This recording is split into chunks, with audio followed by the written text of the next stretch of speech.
What is up, everybody? Welcome back here to the Devy podcast. But we're talking today Dynasty Trades. We're going to be diving into our new trade calculator that my good friend over there, Jay Stein, built for us that we have over on our Patreon. It is a combined Devy Dynasty, C2C, CFF, kind of all-encompassing trade calculator that we have. But it's more designed for Dynasty and Devy so that we have it in there. So we're going to be using that calculator and in going over our trades that we've kind of built out for you guys and kind of talk about it. We're going to see how we did here. We're going to talk about kind of, hey, how did you guys do on the YouTube version? We're going to talk about 5 trades, and then we're going to go even deeper for the Patreon. We have Patreon specific questions, and from our Discord, we'll dive into that on the after this first part. But let's get into it. Let's talk about the first trade here. And then what you're going to see if you're watching this on YouTube, this is how our calculator works. You'll see over there at Devy Dynasty Trade Calculator, our screenshot, and we got these trade questions from all kinds of different people out there on social media, and then we plugged them in our calculator, and then we're going to talk about them. So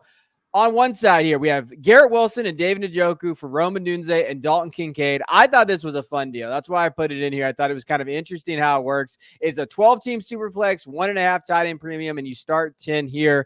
Where are you leaning on this one, Jay? And is the calculator correct? That's the one thing we're going to be figuring out as we kind of dive into this.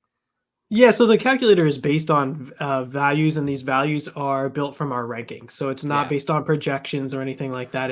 It's Christian, Kevin, myself, and a few other guys that we have Dynasty and college football rankings for, and we created these sort of values for all of these players.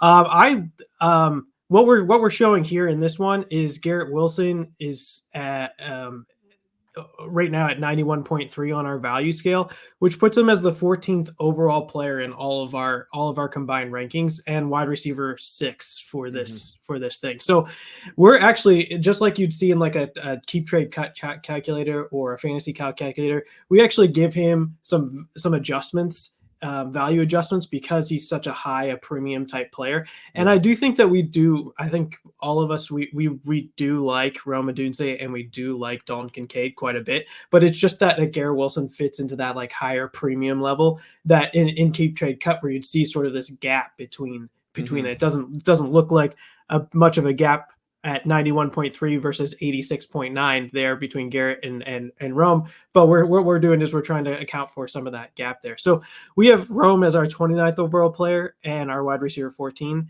and Dalton Kincaid as our 41st overall player. And we actually are really high on Dalton Kincaid as a group, where we have him as tight end 2. So we're still high on him. And the trade calculator, even with all of that, still leans the Garrett Wilson side, because it presumably we think that Garrett Wilson's going to be that premium type level.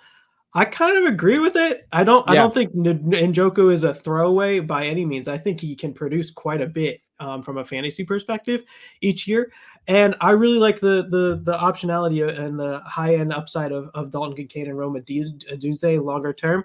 And I think we're trying to account for some of that, but I really think Garrett Wilson is one of those players that has the ability to get into that elite tier if he has a healthy Aaron Rodgers this year.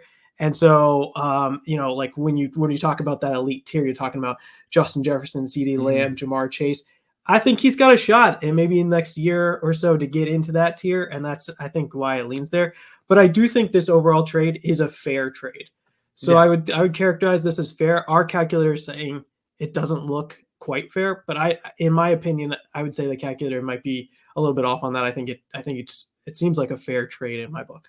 It's close. I mean, I think if you're looking at team 2, if they're rebuilding, I don't mind this getting back from the rebuild. If Dalton Kincaid is that tight end 2, wide receiver 2 type kind of mode for the Bills, I like this side because to me, I'm always going to smash the premium asset side. And for me, premium asset is Garrett Wilson, right? Like Rome Odunze's 86.9 is based on projections, kind of ranking projections. Like, yeah, we think he can get there, but hey, he might have that Jackson Smith-Njigba type year this year on that Bears team. Their guy might spread it around. I just wrote a piece on our Substack about the Bears, and they're moving it around to all kinds of different guys. Tyler Scott, you're looking at their tight end room, all of that. We know Garrett Wilson's wide receiver 1 of the Jets, and we know Garrett Wilson has top 5 upside. And Njoku is not anybody to sneeze at. I think that he is going to be a very solid option in this kind of format here. And if I can get that premium asset back, I like Garrett Wilson. But it's close. I think this is a very close deal. To your point, yeah, I would say it's probably fair ish, but I still want that premium asset. I got Garrett Wilson to me as a premium guy, and I think he can be a top 5 guy, and that's where my contention is.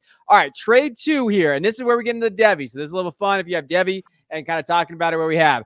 So we have here a start 12, start 2 tight ends, tight end premium superflex. So this is a big boy here in terms of the starters here. So we have Arch Manning, Jeremiah Smith. Now, Arch Manning's out there in Texas, quarterback. If you don't know, Jeremiah Smith is the 101 in some formats all across the board as a true freshman going to the Buckeyes out there. And then Zachariah Branch, a USC wide receiver. He is a sophomore. So this is one of those where you're trading for three Devy assets for guys like Trey McBride and Roman Dunze here. Where are you at with this deal? So the calculator kind of has it as no fair trade. It trade favors team 2. Would you agree? Where are you at? I kind of agree. But what I'd say is there are some really flashy pieces on the team 1 side where I can understand what you're getting some huge potential on the team 1 side with Arch Manning, Jeremiah Smith, and Zachariah Branch.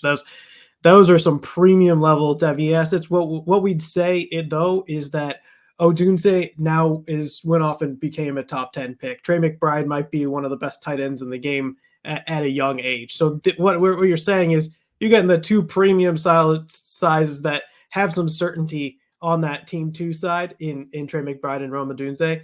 And you might want to take the certainty and the NFL points right now versus what potentially could be with Arch Manning. There's been so many really great Devy players that end up just not panning out. And it's, like we have a lot of confidence in some of these guys, but they just don't pan out. And so if you take the team 1 side, even though there's some really nice players in there, I mean, I love Jeremiah Smith. I really like Zach Branch, and I think Arch Manning could be something. And that's all great and good, but that's all, 2-3 years from now, those hitting your NFL teams, and you just don't know where they're going to end up. We have Arch as our 208th overall player on the combined Devy and Dynasty ranks. He's QB 38 in our rankings. So that kind of gives you an idea of why that 65.7 number. Jeremiah Smith, we have him as 63rd overall, our 25th wide receiver, which is pretty high for a freshman wide receiver that has not played in college football yet. So we're very high on him. I think we have him as our wide receiver 3 in Devy, but only our wide receiver 25 in NFL. And that's just sort of, accounting for some of that risk. And Branch, we think of him as the 125 overall player, wide receiver 58th. There was a lot of hype last year for Branch. I think Branch probably deserves some of that hype, but we just need to see a lot of that convert into production on the field, and then him getting into the NFL. I think he's going to be a guy that NFL evaluators are going to be excited about. Let's just get some more production and get some more excitement around him. Yeah, I mean, I can't be a fraud here because I always talk about get the NFL production in Devy. So I can't be like, oh, I like the team 1 side. I like the team 2 side, especially in tight end premium with McBride there. I think that to me, obviously, when you look at it, McBride and Jeremiah Smith are your 2 best assets. But Smith has not played 1 snap in college. And that worries me, right? Like, that is something like, yeah, he is talented. I love him. Obviously, we have him ranked very high.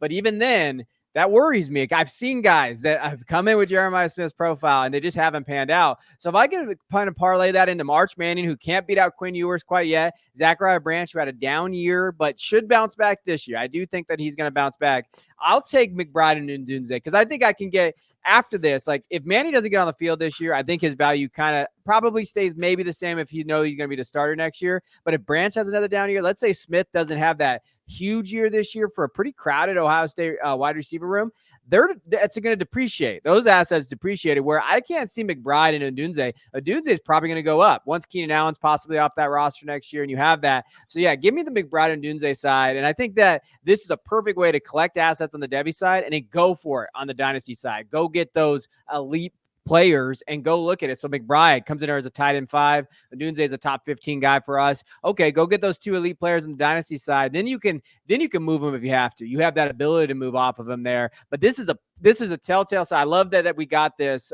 from one of our listeners because this just shows you like, hey, you can really truly build out your Devy side and go win on the Dynasty side. And I think that's a great strategy there.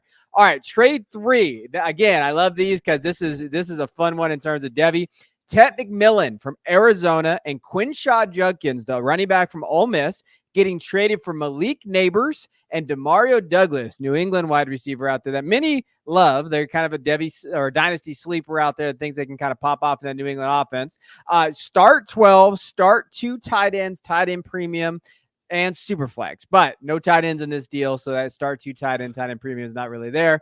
But he did give us context there. Now, in terms of this, we're on the team 2 side with Malik Neighbors and Demario Douglas with our trade calculator, what we have there. What say Jay Stein? Where are you at with this deal on these assets? This is similar to Garrett Wilson range here for Malik Neighbors, and that's sort of what we're going after. Now, if you remember, Garrett Wilson was 14th overall wide receiver 6. We have Malik Neighbors as 15th overall wide receiver 7. So we think Malik Neighbors is special. Yeah. And that's really the issue here. He's already the top 10 pick. And we think he's special. Now he hasn't quite done it in the NFL, but what you hope from Ted McMillan next year is to become that top 10 pick that Malik Neighbors already was. And you just don't know. The hope is, and we have lots of confidence, he's in our highest tier, Ted McMillan and Luther Bilden, in terms of who we think can be those really high-end dynasty players next year, or Devy dynasty players next year. But Malik Neighbors is there already done it, and I think Malik Neighbors is pretty special and can offer you something differentiated in the NFL. And so I think that's the side I gravitate towards in terms of sort of the best effort or best asset. But gosh, Ted McMillan and Quinshon Judkins might be wide receiver 1 and running back 1 in your rookie drafts next year, and that's pretty spicy. That could add a ton of value. So if those 2 hit, that's pretty interesting. But I got to go with the sure thing in Malik Neighbors. I just don't love trading like a neighbor. I like Ted. I think Ted can be a top 10 guy. I just don't like adding a running back like Quinshon Judkins and worrying about the volatility of that position at the running back spot. However, I do think you could have got more than Demario Douglas. I like Demario Douglas. I think that he could be that guy. But even though we think the Malik Neighbors side is there, like I think that Judkins and McMillan, like you said, could be top 4 picks or top 5 picks that we did. We just did a 2025 mock. If you haven't listened to that, go check it out. And if that's the case, then if those 2 guys hit, that side wins. Like that side probably from a value perspective wins.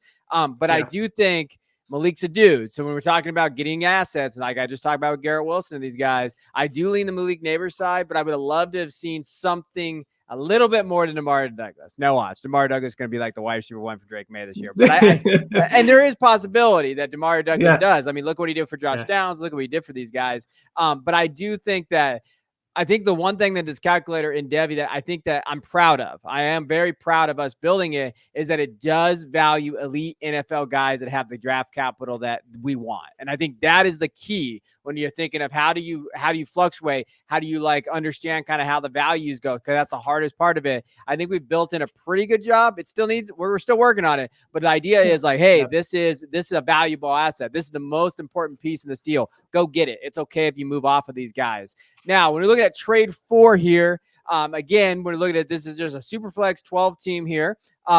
So Caleb Williams at 24 second. So this is still the rookie drafts have not gone yet. So we're still looking at that 24 second. So that'd be interesting to see what the rookie values are at now as opposed to what they were going in like May and June.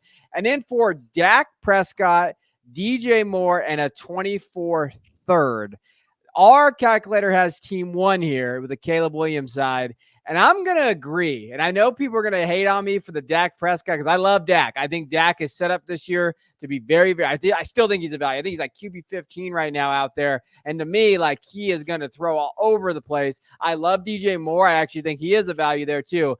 But Caleb, to me, is that elite asset quarterback at the super flex spot that could be a top 5 pick next year in startups. And Dak's not going to be that. I don't care if he gets a new contract. Dak is not going there. I love the offense that he's in and all of that. And even with that second, I do think in that mid-second to late second range for this pick, you could get a wide receiver, a running back, or some type of value in that spot that it's not going to equal DJ Moore, but maybe if you hit on that pick, you're excited about it. But give me the elite asset. Give me Caleb Williams in this deal. Where do you lean, Jay? Yeah, I think team 2, if you have Dak and DJ, it probably helps you win right now more. Yes. but that's not the whole in Dynasty. That's not the whole picture, right? And if like you said, like we believe Caleb Williams can be a top 5 asset next year in startup picks, that is incredibly valuable, and you can get a lot more than just Dak Prescott and DJ Moore next Yes. year if that does happen to be the case. So in our opinion, we think that Caleb Williams and value probably rises from here, Mm-hmm. even though it might seem a little bit high coming in as a first overall draft pick. We have Caleb Williams as 7th overall and our QB7 in our rankings. We have Dak as 47th overall, QB 13. So, we're, I think, even a little bit high on Dak. We like Dak. Mm-hmm. And then DJ Moore, we have him 30th overall, and we have him as wide receiver 15. So I would even say we're probably a little high on DJ Moore versus what's out there in consensus. And it's still showing us that we want Caleb Williams' side. So, I think I tend to agree. I do think that Caleb Williams side, but I do think this calculator says, you shouldn't do the trade, that you need to add more to the team 2 side here. But I do think this is close to fair right now. What we're saying is, and using our rankings, we think Caleb Williams is going to probably appreciate in value, and this time next year you might be able to get more. Yeah, and the guys that I would be targeting with that second, like I just pulled up ADP right now for late July, kind of where we're at. Ricky Pearsall from San Francisco. I know he hasn't gotten on the field yet because he's been dealing with a little bit of an injury, but with Ayuk's situation going on, everything that's kind of there, like to me, like that's a great kind of, because you could probably get some value there. Other guy, AD Mitchell sitting there, who I think is getting undervalued right now in the back end of the second. Maybe you do take the shot at Blake Corum, right? And now next year you're looking at Blake Corum. You have the running back one in the Rams because they've moved on from Kyron Williams or whatever. So I think that with that late second, mid second in that range, it's good value. Like I think there is good value to be had there when you're looking at it. But yeah, again, like no calculators are perfect, right? No trade calculators are perfect. All comes down to team context. I love the idea that Prescott and Moore, go for it, man. But I do hate the idea of giving up Caleb in a top 5 guy potentially. And he has looked solid. I'm going through all the beat reporters for an article that I was writing. They've talked about how he just looks special on the run. All the things that we watched him in college, all those things that we've talked about here on the channel. He's doing that now, and all these NFL guys like, holy crap, this kid is really, really good outside the pocket. He makes things happen. He is in a perfect situation. So, like, to me, Caleb is in a perfect situation. Dak's not. Dak's, as a Cowboy fan, let me tell you what, Dak, the ownership's a nightmare. General managers, what they're built around him. I feel more comfortable with Caleb. I think they've done a good job of building around him, and that's the asset I'd want on that roster. Now, the last trade we're going to do here on the YouTube channel, but if you listen on the podcast, we definitely appreciate you guys. We have Josh Allen, Puka Nacua, a mid-25 second. Now, there's a little bit on the other side here. So for Joe Burrow, Jonathan Brooks, Xavier Worthy, and a 25 mid-first. Now, on our calculator here, it's pretty close. Like when you're looking at the calculator and the adjustment and everything there, I think it is closer than what like our fair trade or not. It favors team 1. So it does favor the Allen, Nacua, and the second side there. But where are you at, Jay? Where are you at with this deal? And I think I know where you're at just based on knowing you for so long. But where do you stand here? Yeah, I'm gonna pick the Josh Allen side again. But gosh, there's a lot to like on the other side. I think Jonathan Brooks is good. I think Xavier Worthy is pretty good. I love to get my hands on another 2025 first because I like the class next year. I think Joe Burrow is a pretty good a quarterback. I think he is a top 12 for sure, QB1. Does he offer those differentiated QB points on a week to week basis? I'm not sure, but I think Josh Allen does. And what we saw out of Puka Nacua, even though he'll always suffer a little bit of a hate just because of where he is drafted. We don't see rookie wide receiver finishes like that very often. Mm-hmm. What he did last year was special, and he's a young guy. His value should be skyrocketing off the charts here, and in large part, we don't see it. He does get valued well, but not a lot of people are calling him wide receiver 1 or think he has the potential to get in that upper tier. But what we saw was really special, and so I'm willing to take the bet on Nacua again, just because of what he was able to do that first year and being that young dynasty wide receiver asset. I do think Jonathan Brooks and Xavier Worthy are good. I think they have a good shot at hitting, but they haven't played it down in the NFL yet. So we'll see how that works. And Josh Allen and Puka have proved themselves. So I like that side. Yeah, I mean, the way I look at it though, if you're tearing down from Allen to Burrow, I'm not giving up Nakua too. Like I'm not okay giving up that kind of an elite asset over there. Like give me Allen a second, and then I'll take Joe Burrow. And if you want to get rid of like Brooks or whatever, and then I'm still getting Worthy in a first back, or however you want to kind of divvy that up there, I don't think I want to give up both Nakua and Allen. I mean, you're talking about potential QB1 overall and a top 5 wide receiver value. Like that's what you're looking at. On the other side, you're talking about Burrow, who's still hurt, right? Like, I mean, he's healthy, but we have not had good reports out there in terms of his elbow and his wrist or whatever the case may be in terms of that arm. What if Burrow, gets injured again or whatever the case may be? Now I know Allen can too, but he doesn't have that history with that pretty bad injury that he had last year. Brooks coming off an ACL, running back issues there. Worthy, I love me Xavier Worthy. He's in my bio on social media, but at the same time, he's competing with targets with Kelsey, Rashee Rice. You're looking at kind of what that system looks like. Marquise Brown there this year. And that mid-first is fun, but like you and me talked about, if it's past the 106, there's a dip there, right? So like there's a lot of risk on that side to give up Allen and Nakua. So yeah, I'm smashing the Allen and Nakua side. I think that's a very, very solid deal out there. And if I'm tearing down from Allen to Burrow, I'm not giving up Nakua either. I'm not going to give up those 2 elite assets for so many question marks there, because I think it can put you kind of in that pit that you don't want to be in. So if you watch on YouTube, we appreciate you guys. Let us know in the comments what way are you going with the trades. How do you feel about that? If you're listening on the podcast, you hang with us. We're going to be deep diving more trades, but also we're going to be diving into some Patreon questions. Some guys asked us some questions in there that they wanted us to answer in terms of values and player picks and who we're going after. So if you watch on YouTube, go get in the description below. Hit that podcast. Go listen to us. Download, put it in the rotation.